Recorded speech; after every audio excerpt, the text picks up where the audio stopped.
मैं Santosh Kumar ICIT online classes में बहुत बहुत स्वागत करता हूँ।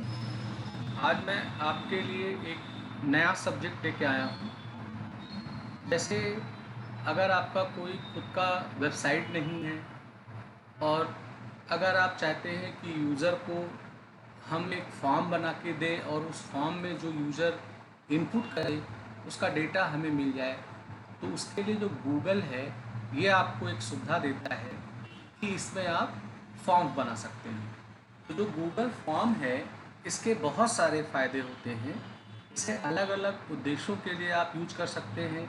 जैसे मान लेते हैं आपकी एक कंपनी है, आप एक सर्वे करा रहे हैं और आप चाहते हैं कि मैं यूज़र को एक लिंक भेजूं और यूज़र उस लिंक के माध्यम से जो भी रिक्वायर्ड डेटा है उसको वो इनपुट करे और वो डेटा हमें मिल जाए और उस डेटा पे हम कुछ एनालिसिस कर सकें या कोई डिसीजन ले सकें। या अगर आप किसी स्कूल के अध्यापक हैं, टीचर हैं, ट्रेनर हैं, तो आप अपने स्टूडेंट्स को कोई एक क्वेश्चन पेपर देना चाहते हैं, क्विज़ देना चाहते हैं और आप चाहते हैं कि हमारा स्टूडेंट्स उसमें पार्टिसिपेट हो और वो डेटा हमें मिल जाए और हम जान सकें कि किस स्टूडेंट्स का कितना मार्क्स आया है, तो ऐसे उद्देश्य के लिए आपको गूगल प्रदान करता है फॉर्म। तो आज हम लोग सीखेंगे कि गूगल का फॉर्म कैसे बनाया जाता है। इस क्लास में मेरा 2 सेशन होगा। पहले वाले सेशन में तो एक साधारण हम लोग फॉर्म बनाएंगे। उस फॉर्म में जो डिटेल्स हम मांगेंगे वो यूज़र हमें इनपुट करेगा और हम देखेंगे कि कैसे वो डिटेल मेरे पास आएगा। और दूसरे सेशन में मैं आपको क्विज बनाना बताऊंगा या क्वेश्चन पेपर बनाना बताऊंगा कि अगर आपने स्टूडेंट्स या अपने क्लाइंट्स को कोई क्वेश्चन देना चाहते हैं और स्टूडेंट्स या क्लाइंट्स उसमें पार्टिसिपेट हो और उसके डेटा आपको मिल जाएं, तो उसके लिए आप गूगल फॉर्म का कैसे प्रयोग करेंगे वो मैं आज आपको बताने जा रहा हूँ। चलिए मैं अपना क्लास स्टार्ट करता हूँ। तो इसके लिए करना ये होगा कि सबसे पहले आप कोई ब्राउज़र ओपन कर लीजिए और ब्राउज़र ओपन करने के बाद आप एड्रेस बार में गूगल फॉर्म लिखकर इंटर करिए, तो आप देखेंगे कि उसका आपको ऐसे कुछ लिंक मिल जाएगा। तो यहाँ पर आपको एक लिखा हुआ मिलेगा गूगल फॉर्म और ये फ्री होता है। इसके लिए कोई आपको पेमेंट नहीं करना होता है। इसे आप पर्सनल यूज के लिए भी कर सकते हैं या कोई सर्वे वगैरह करना है तो उसके लिए भी आप कर सकते हैं। तो आपको इस पहले वाले लिंक पे क्लिक करना होगा। तो जैसे ही आप पहले वाले लिंक पे क्लिक करेंगे आपके सामने ये स्क्रीन आएगा। इसमें एक पर्सनल आएगा और एक बिजनेस आएगा। मान लेते हैं आप इसे पर्सनल यूज करना चाहते हैं, तो इसके लिए आप गो टू गूगल फॉर्म पे क्लिक करेंगे। तो जैसे ही इस पर क्लिक करेंगे तो आपसे ये साइन इन करने के लिए पूछेगा। तो इसको यूज करने के लिए आपके पास एक गूगल का ईमेल अकाउंट होना चाहिए। आप उस ईमेल अकाउंट के माध्यम से इसमें साइन इन होंगे और साइन इन होने के बाद आपके सामने वो सारे प्रक्रिया वाले डिटेल्स आएंगे जिसमें आप गूगल फॉर्म बनाने का काम कर सकते हैं। तो जैसे मेरा अकाउंट्स है, मैं अपने अकाउंट्स के माध्यम से ही साइन इन होने का काम कर रहा हूँ। तो मैंने अपना यहाँ पे यूज़र नेम ले लिया है और अपना पासवर्ड मैं यहाँ पे दे रहा हूँ। और जैसे ही आप साइन इन करेंगे तो आपको गूगल फॉर्म का एक डैशबोर्ड मिल जाएगा और उस डैशबोर्ड पे आप देखेंगे कि ऐसे एक अनटाइटल फॉर्म लिख के आएगा और यहाँ पर आपको अपने फॉर्म को डिज़ाइन करना होगा। और अगर आपने पहले से कोई फॉर्म डिज़ाइन कर रखा है और आप उन फॉर्म्स को देखना चाहते हैं, उसके रिस्पॉन्सेस को आप जानना चाहते हैं कि कितने लोगों ने उसमें पार्टिसिपेट किया है, तो यहाँ पर एक फॉर्म का आइकन दिखता है, आप इसके ऊपर क्लिक कर दीजिए। तो इसके ऊपर क्लिक करने पे आपको यहाँ पे फॉर्म दिखाई पड़ेंगे और फॉर्म एक आपको ब्लैंक मिलेगा, कुछ टेम्पलेट्स भी मिलेंगे। तो आप अगर नया फॉर्म बना रहे हैं तो यहाँ से आप सेलेक्ट करेंगे। जैसे मैं भी क्लासेस पढ़ाता हूँ तो मैंने अपने स्टूडेंट्स के लिए कुछ क्विजेस वगैरह बनाए थे। तो अगर आप उन क्विजेस या फॉर्म जो भी बनाए हैं उन्हें देखेंगे तो ये रीसेंट फॉर्म के कैटेगरी में आपको दिखाई पड़ेगा। आप इनमें से जिनको बना चुके हैं आप उनको सेलेक्ट करेंगे तो वो फॉर्म आपके पास आ जाएगा। जैसे मैंने सी लैंग्वेज का एक फॉर्म बनाया था, अपने स्टूडेंट्स को इसमें पार्टिसिपेट करने के लिए इसका लिंक भेजा था। तो यहाँ मैं अगर रिस्पॉन्सेस में जाऊँगा तो जैसे यहाँ पे 14 कैंडिडेट ने इसमें पार्टिसिपेट किया है और पार्टिसिपेट करने के बाद आपको उसका पूरा ग्राफिक्स रिजल्ट दिखेगा कि कितने लोगों ने पार्टिसिपेट किया, जिन्होंने जवाब दिया वो आपको ग्राफ के मैनर में दिखेगा। तो यहाँ से आप एनालिसिस कर सकते हैं कि किन किन स्टूडेंट ने पार्टिसिपेट किया और किस क्वेश्चन में क्या रिजल्ट रहा, उसकी जानकारी आप यहाँ पे पा सकते हैं। और अगर आप नया फॉर्म बनाना चाहते हैं तो आप इस फॉर्म वाले आइकन पे फिर क्लिक करेंगे और क्लिक करने के बाद आपको यहाँ पर एक ब्लैंक वाला ऑप्शन मिलेगा। आप टेम्पलेट भी ले सकते हैं, पर मैं यहाँ से फ़िलहाल सजेस्ट करूँगा कि आप ब्लैंक वाले फॉर्म पे क्लिक करिए। और ब्लैंक वाले फॉर्म पे क्लिक करने के बाद जहाँ अनटाइटल लिखा हुआ है इस पर क्लिक करके आप अपने फॉर्म का एक टाइटल दे सकते हैं। जैसे मैं यहाँ पे टाइटल दे रहा हूँ ICIT ऑनलाइन क्लासेस करके, ये डमी फॉर्म में बना रहा हूँ। और यहाँ मैं ऐसे लिख दे रहा हूँ, यहाँ फॉर्म का वो डिस्क्रिप्शन पूछेगा कि आप किस उद्देश्य के लिए फॉर्म बना रहे हैं। तो जो भी आप इसका डिस्क्रिप्शन लिखना चाहते हैं वो आप डिस्क्रिप्शन यहाँ पे लिख सकते हैं। जैसे मैंने यहाँ लिख दिया फॉर रजिस्ट्रेशन, ये मैंने लिख दिया। अब अगर आप देखेंगे तो यहाँ बाय डिफ़ॉल्ट आपके सामने एक ऑप्शन मल्टीपल चॉइस वाला दिखेगा। आप अगर इसको नहीं चाहते हैं तो आप इसके ऊपर क्लिक करिए और यहाँ पर आप इसका टाइप बदल सकते हैं। इस पर क्लिक करने पे आपको इतने प्रकार के टूल्स मिलेंगे, तो इनमें से जिस टूल्स का आप उपयोग करना चाहते हैं वो कर सकते हैं। जैसे आप चाहते हैं कि कैंडिडेट्स अपना नाम पहले लिखे, तो उसके लिए मैंने यहाँ पे शॉर्ट आंसर को सेलेक्ट कर लिया और यहाँ अनटाइटल क्वेश्चन में मैंने ऐसे लिख दिया कि यहाँ पर स्टूडेंट्स का मुझे नाम चाहिए। जैसे ही मैं स्टूडेंट्स यहाँ पे नाम लिखूँगा तो आप देखेंगे कि यहाँ पे ये हेडिंग हो गया और कैंडिडेट यहाँ पर अपना नाम लिखेगा। और अगर आप चाहते हैं कि ये फील्ड भरना ज़रूरी है, मैंडेटरी है, रिक्वायर्ड है, तो यहाँ एक ऑप्शन बना होता है, आप इसको ऑन कर दीजिए। तो स्टूडेंट्स जब इस फॉर्म में पार्टिसिपेट करेगा तो उसे अपना नाम लिखना अनिवार्य होगा। अब अगले डिटेल के लिए प्लस का जो निशान दिख रहा है आप इस पर क्लिक कर दीजिए।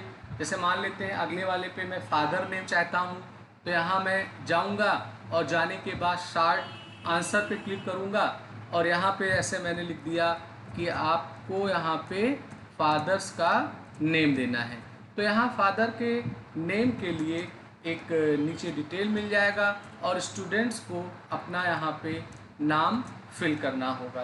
तो ये मैंने दूसरा डिटेल बना लिया और इसमें भी मैं रिक्वायर्ड को ऑन कर देता हूँ। उसके बाद में मैं चाहता हूँ कि स्टूडेंट अपना मोबाइल नंबर दे, तो मोबाइल नंबर देने के लिए मुझे अगला फील्ड चाहिए। तो इस प्लस वाले आइकन पे मैं फिर क्लिक करूँगा और यहाँ मैं जाऊँगा और यहाँ मैं शॉर्ट आंसर सेलेक्ट कर लूँगा और जिसे आपने रिक्वायर्ड देखिए किया होगा वहाँ पर ये रेड कलर का सिंबल लग जाएगा। दैट मीन्स यूज़र इसे फिल करेगा तभी ही वो अपने फॉर्म को सबमिट कर पाएगा। तो यहाँ जैसे मैंने मोबाइल नंबर एक हेडिंग लिख दिया और मोबाइल नंबर में देखिए ऑटोमेटिक इसने डिटेक्ट कर लिया कि इसमें नंबर फील्ड डालना होगा, माने वो टेक्स्ट नहीं देगा, वो न्यूमेरिक फील्ड देगा। और इससे भी अगर आप रिक्वायर्ड करना चाहते हैं तो यहाँ पे आप रिक्वायर्ड को ऑन कर सकते हैं।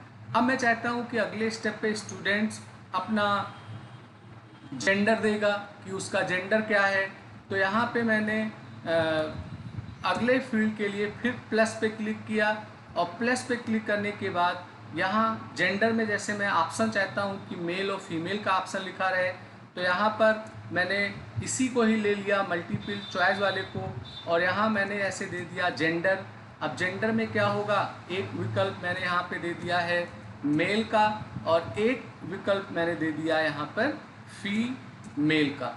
और अगर आप चाहते हैं कि एक ऑप्शन में दे दूं अदर का, तो यहाँ तीसरे पे आप आके क्लिक कर देंगे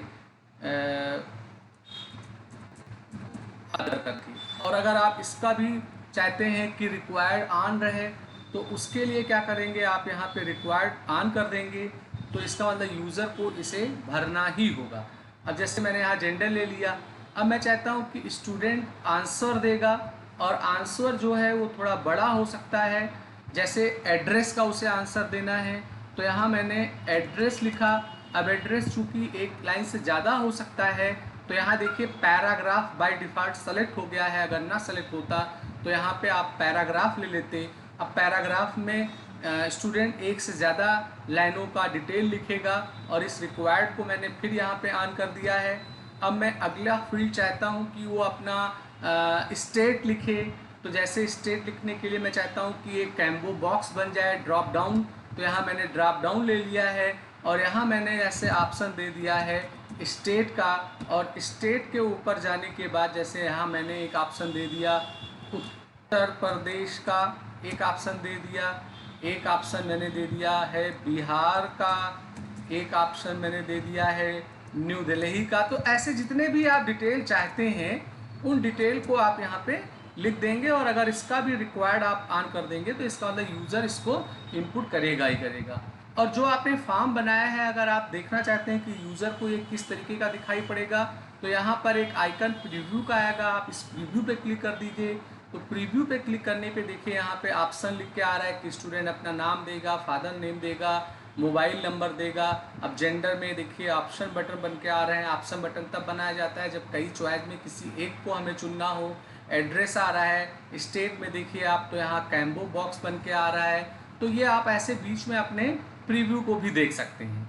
अब उसके बाद में ऐसे जो भी आप डिटेल चाहते हैं वो डिटेल्स मंगाने का काम कर सकते हैं। जैसे मैंने आगे फिर यहाँ पे क्लिक किया, और यहाँ पे मैं जैसे ऑप्शन ले सकता हूँ। जैसे मान लेते हैं कि आप चाहते हैं कि स्टूडेंट जो होगा वो आपको एक रेटिंग देगा। जैसे आप देखते होंगे कोई वेबसाइट्स वगैरह खोलिए तो उसमें रेटिंग होता है कि आप 1 से लेके 5 के बीच में रेटिंग करिए।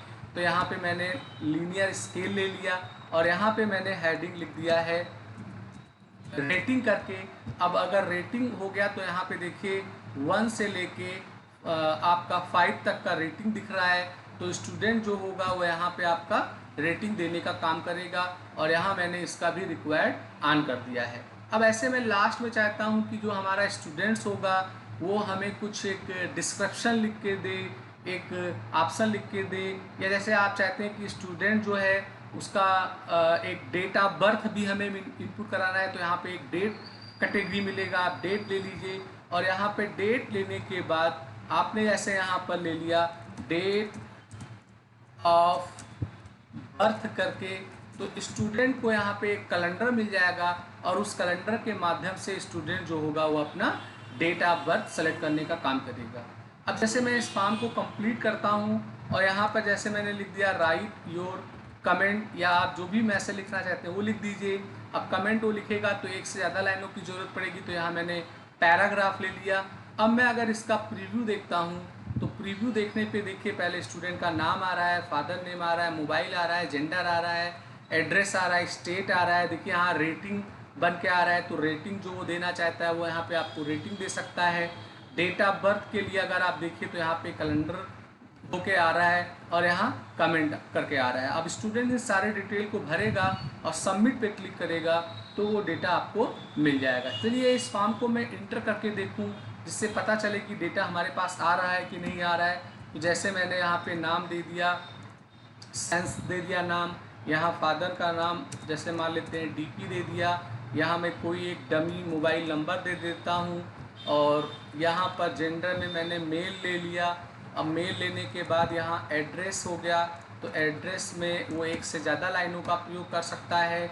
यहाँ मैंने ऐसे स्टेट के लिए यूपी ले लिया है, रेटिंग मैंने 4 दे दिया है, और यहाँ पर फिर डेट ऑफ बर्थ की बात आई है, तो जो डेट ऑफ बर्थ होगा वो यहाँ पर कोई भी वो डेट ऑफ बर्थ चुनने का काम कर सकता है। मैंने एक डमी डेट ऑफ बर्थ लिया है, और यहाँ वो अपना कमेंट लिखने के बाद में सबमिट के ऊपर क्लिक कर देगा। तो जब ये सबमिट करेगा तो वो डेटा आपको ऑटोमेटिकली मिल जाएगा। वो डेटा आप देखेंगे कैसे, तो यहाँ अगर आप देखें तो आपको ऊपर के तरफ क्वेश्चन के बगल रिस्पांस लिख के आ रहा है, तो रिस्पांस पे क्लिक करने पे चूँकि एक डेटा ने इसको सेलेक्ट किया था, तो एक स्टूडेंट ने, तो यहाँ पर लिख के आ रहा है कि 1 रिस्पांस आया, और उस कैंडिडेट का यहाँ नाम भी लिख के आ रहा है, और नीचे ग्राफिकली वो दिखाएगा भी कि वो किस पर्टिकुलर चीज़ का कैसा जवाब दिया है, वो आप यहाँ पे एनालिसिस उद्देश्य के लिए देख सकते हैं। और अगर आप चाहते हैं कि जो डेटा है ये तो एक ही लोगों ने रिस्पांस किया है, हो सकता है हज़ारों कैंडिडेट ने आपको रिस्पांस किया हो, तो अगर उस डेटा को आप चाहते हैं कि मुझे वो एक्सेल के सीट में मिल जाए, तो यहाँ एक आइकन आपको मिलेगा स्प्रेडशीट करके, आप इसके ऊपर क्लिक कर दीजिए। तो इसके ऊपर क्लिक करने पे वो पूछेगा कि आपको नया स्प्रेडशीट बनाना है कि कोई स्प्रेडशीट पहले से है, जैसे मैंने न्यू को ही ले लिया और यहाँ पे मैंने क्रिएट के ऊपर क्लिक कर दिया। क्रिएट के ऊपर क्लिक करने पे अगर आप देखेंगे तो यहाँ पर एक स्प्रेडशीट आ जाएगा। उस स्प्रेडशीट में टाइम डेट लिख के आएगा, जिस टाइम डेट को स्टूडेंट ने इसमें पार्टिसिपेट किया था, और उसका पूरा ब्यौरा यहाँ पर आपको दिख के आएगा। तो ये एक बहुत ही इम्पॉर्टेंट और बहुत ही अच्छी चीज़ है जिसे आप यूज कर सकते हैं। अब अगर आप चाहते हैं कि मैं इसको शेयर कर दूं, इसका लिंक जो है वो मैं कैंडिडेट को भेजूं जिससे वो इसमें पार्टिसिपेट करे, तो यहाँ पे सेंड का एक बटन आएगा। आप सेंड के ऊपर क्लिक करेंगे तो आप वाया ईमेल अगर भेजना चाहते हैं तो यहाँ जिन जिन लोगों का ईमेल एड्रेस लिख के आप सेंड करेंगे उसका इसका लिंक चला जाएगा। या अगर आप इसे सोशल मीडिया ऐसे फेसबुक या व्हाट्सएप पे शेयर करना चाहते हैं तो ये इसका लिंक है, यहाँ से आप कॉपी करके आप इसे अपने फेसबुक पे, इंस्टाग्राम पे या व्हाट्सएप पे पेस्ट कर दीजिए, तो इस लिंक पे क्लिक करने वो फॉर्म आ जाएगा। या अगर आप चाहते हैं कि मैं कोई साइट बना रहा हूँ उसमें ये एक टैग के रूप में आ जाए HTML के, तो उसके लिए आप इसका प्रयोग कर सकते हैं। तो ये बहुत ही प्रभावी है कि किसी डेटा को अगर हम पाना चाहते हैं तो उसके लिए हम इसका यूज करते हैं। अब मैं अगर आपको थोड़ा सा आइडिया देना चाहूँगा कि अगर आप चाहते हैं कि एक ये क्विज के रूप में काम करे, क्विज में ऐसे में कोई क्वेश्चन दूँ, उस क्वेश्चन के करस्पॉन्डिंग में कोई जवाब दूँ और उसे मार्क्स भी मिले, तो ऐसे उद्देश्य के लिए मैं इसी ही फॉर्म में हालांकि बता रहा हूँ वो सेपरेट बनाना चाहिए। आपने प्लस के ऊपर क्लिक किया।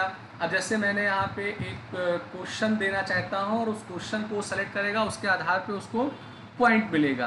तो जैसे मान लेते हैं मैंने यहाँ पे सेलेक्ट एक क्वेश्चन दे दिया कि what is the full form of CPU। CPU का फुल फॉर्म क्या है, मैंने पूरा हेडिंग आप लिख सकते हैं। और यहाँ पर आपने जैसे लिख दिया सेंट्रल प्रोसेस यूनिट करके लिख दिया, ये इसका फुल फॉर्म हो गया। और यहाँ पर मैंने दूसरा ऑप्शन कोई दे दिया, मान लेते हैं यहाँ पे मैंने तीसरा ऑप्शन दे दिया, यहाँ मैंने चौथा ऑप्शन दे दिया, तो ये इसके करस्पॉन्डिंग 4 जवाब हो गए। अब आप चाहोगे अगर कि इसे वो ज़रूर सेलेक्ट करे तो यहाँ रिक्वायर्ड ऑन कर दो।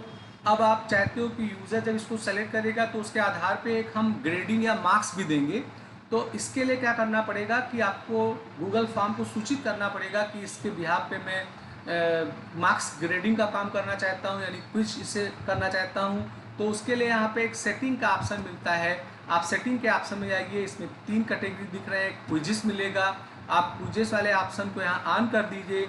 और यहाँ पर 2 ऑप्शन दिख रहे हैं, एक मैनुअल आप रिव्यू कर सकते हैं, या अगर कैंडिडेट पार्टिसिपेट करे तो तुरंत उसे ही पता चल जाए कि हमारा क्वेश्चन सही है कि गलत है तो कौन सा सही था, ऐसा उसे दिख जाए, तो ये वाला ऑप्शन होना चाहिए ऑन। और फिर यहाँ मैंने सेव के ऊपर क्लिक कर दिया। अब आपको बताना होगा कि इनमें से कौन सा क्वेश्चन सही है, आप बताओगे तभी वो जज करेगा कौन सा सही है। तो यहाँ आंसर की के ऊपर आप क्लिक करेंगे, इसमें जैसे मान लेते हैं पहला वाला ऑप्शन सही है, इसे मैंने ले लिया। और यहाँ पे पॉइंट है तो आप मार्क्स बता सकते हैं, ऐसे मैंने 1 मार्क्स बता दिया और यहाँ पे मैंने डन कर दिया।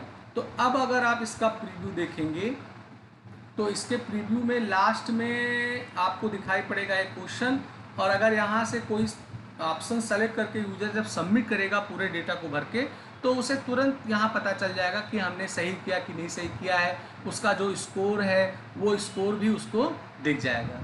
तो फ्रेंड्स, आज का जो मॉडर्न युग है उसमें इस गूगल फॉर्म का बहुत ज़्यादा यूज किया जाता है। आप इस फॉर्म को यूज करके देखिए।